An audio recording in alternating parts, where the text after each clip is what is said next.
Oi! Hoje é a resenha do conto O Quintal do Vizinho, escrito por Mariana Enríquez, aqui da sua coletânea As Coisas que Deixamos no Fogo, dentro do nosso projeto Contos do Meio-Dia, edição 2021. Paula olhou as próprias mãos, avermelhadas e marcadas depois de empurrar vários cestos de livros, enquanto Miguel pagava e se despedia dos homens da mudança. Estava com fome, cansada, mas adorava a casa. Tinham tido muita sorte. O aluguel não era caro e dispunham de 3 quartos. Um seria o escritório, outro o quarto de dormir, o terceiro provavelmente ficaria para as visitas. Assim começa O Quintal do Vizinho, escrito por Mariana Enríquez, que conta a história justamente desse casal, Paula e Miguel, recém-chegados numa casa nova. E claro, né, você pode começar a pensar, será que tem cheiro aqui de uma casa mal assombrada? No começo, sim, é verdade, porque logo na primeira noite que eles estão ali, né, aquele ambiente ainda desconhecido, sem muita intimidade, Miguel, cansado, já pega no sono e dorme que nem uma pedra. Paula já fica um pouco mais acordada e de repente ali no calor da noite ela começa a ouvir barulhos, batidas fortes na porta. Ela fica completamente apavorada, chama Miguel, mas ela fala, não, vai lá não, porque pode ser perigoso, a gente não conhece muito bem aqui esse bairro, embora seja bom, mas não sei o que. No fundo, não tinha nada do lado de fora. E Miguel, meio que de saco cheio de coisas anteriores, já olha para ela com aquela cara, ela tá maluca de novo. Pois é, ela já teve um grande de um estresse em anos anteriores. Ela perdeu o emprego quando ela trabalhava como assistente social. Uma coisa que depois, no decorrer da história, a gente percebe que foi algo bastante marcante para ela. E o marido então acha que ela está começando a entrar na mesma fase que vai gerar muitos problemas para ela e também para ele. Bom, eu paro de contar qualquer outro detalhe aqui dessa história, porque senão estraga a experiência de quem ainda pretende ler esse conto. Minha avaliação do texto. Bom, digamos que Mariana Henriques, mais uma vez, vai naquela sua base bem costumeira para quem está acompanhando aqui os contos dessa sua coletânea.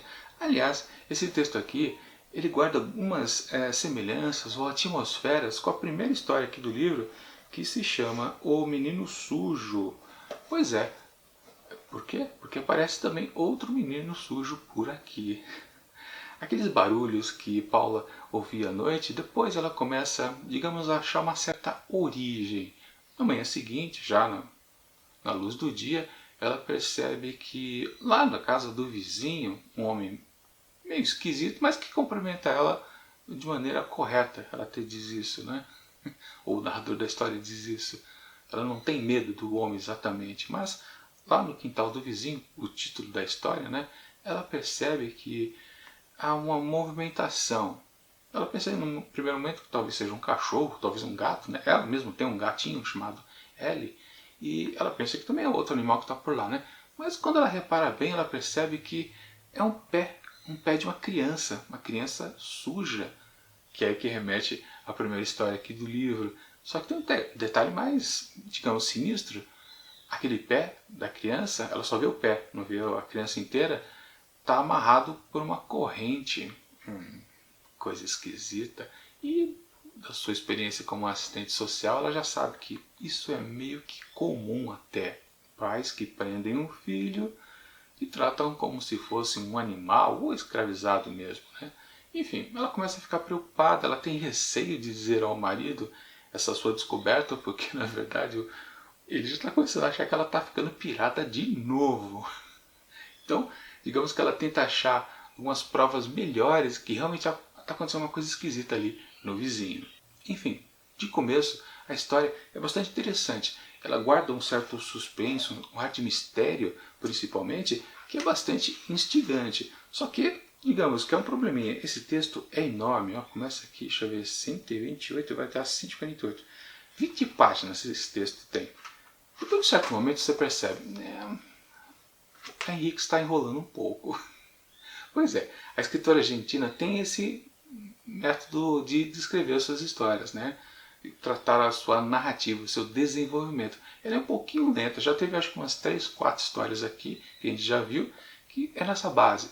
Ela vai enrolando um pouquinho, enrolando aqui, acolá, e o motivo base da história mesmo, de ter um motivo dela existir, fica mais para o final. Aqui a mesmíssima coisa.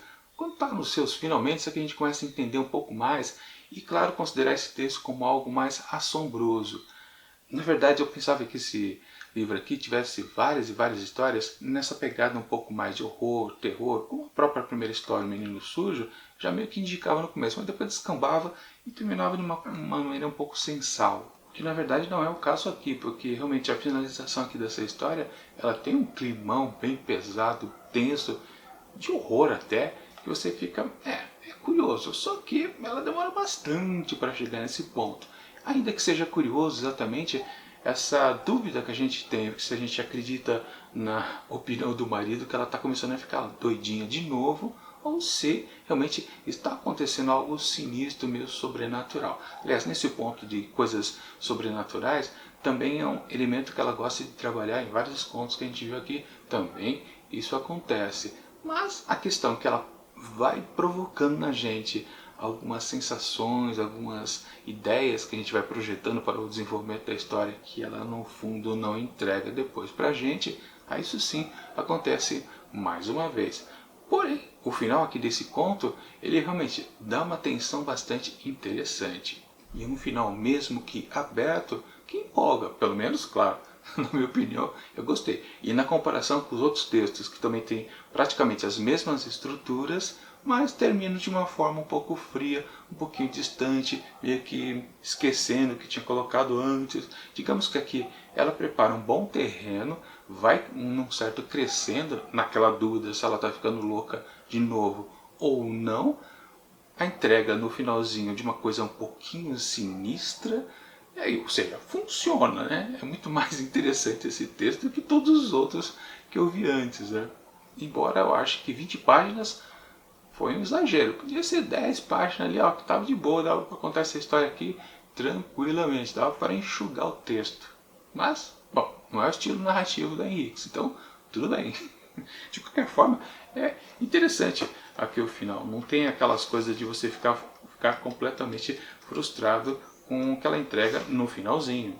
Mas, de qualquer forma, tem até sangue aqui ao final, né? Mas mesmo com esse final que está em aberto, como eu coloquei, você fica pensando, tá, mas como é que isso aqui continua? Você pode considerar no final das contas realmente como uma bela de uma loucura da personagem, ou algo possível se você considerar que essa história é sobrenatural. Você pode ir pelos dois caminhos, na verdade.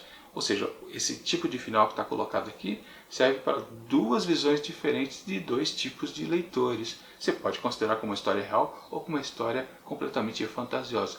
Digamos que você sai satisfeito das duas, mas não é nenhuma obra-prima, com certeza. É o tipo de história que você se empolga quando está acompanhando ela, mas você vai esquecer facilmente daqui a alguns dias. Não tem nada que marque por aqui, mesmo porque ela tem muitos ecos lá da primeira história, O Menino Sujo, principalmente por estar usando exatamente esse mesmo conceito das crianças empobrecidas lá naqueles tempos da Argentina. Que agora deve estar pior ainda, para falar a verdade, né? Que quando ela escreveu esse texto aqui, aliás, nem lembro quando foi que foi publicado esse livro aqui, está aqui, ó, 2016. Com certeza está muito pior a situação das pessoas em miséria lá na Argentina. Principalmente, como ela já focou em duas histórias com crianças assim, com certeza é algo comum lá, né? Geralmente um autor não bisa as suas temáticas básicas por nada, né? Realmente porque incomoda bastante. Enfim, na comparação mesmo com esses dois textos, Menino Sujo e esse aqui, O Quintal do Vizinho, o conto de agora está muito mais interessante e vem de uma história de tensão bem melhor. Aqui a outra história, a primeira, O Menino Sujo, era mais enrolada, tinha outros elementos, mais personagens. Essa história aqui é muito mais simples, é fácil dela acertar, digamos assim, enquanto que a outra era muito mais fácil, e foi mesmo mais fácil ela se perder pelo meio do caminho, colocando muitas ideias. Aqui é um conceito simples, ou ela está louca ou não, a personagem principal, e acaba por aí. Não se dá muita razão ao que o marido diz ou deixa de dizer, a sogra também dela, Não importa, o que vale é a experiência que ela está sentindo. E claro, quando ela faz a sua aventura também de ir pro quintal do vizinho. Ou seja, é bastante interessante sim, dá para se empolgar com esse texto por aqui e sentir alguns calafrios. Portanto, para O Quintal do Vizinho, escrito por Mariana Henriques, eu atribuo 4 asteriscos. Eu acho bastante interessante, mas eu vou esquecer daqui a pouquinho, com certeza. Bom, vamos ver como é que ela vai sair nos próximos textos que já serão a reta final, né? Será o antepenúltimo conto aqui de As Coisas que Perdemos no Fogo. Que a gente vai ver na segunda-feira que vem. Sempre segunda, quarta e sexta, então, os 3 últimos textos aqui desta publicação dessa escritora argentina. Mas enquanto esses próximos vídeos não chegam, eu deixo aqui do lado dicas de outras resenhas que já aconteceram aqui no mês não, eu ia falar mês do terror. É que eu acabei de fazer o projeto no mês passado, me confundi. É Contos do Meio-Dia. É que essa história aqui é meio de terror, né? Tem bastante elemento. Enfim, dá uma olhada nessas dicas que eu deixo aqui do lado. E tchau!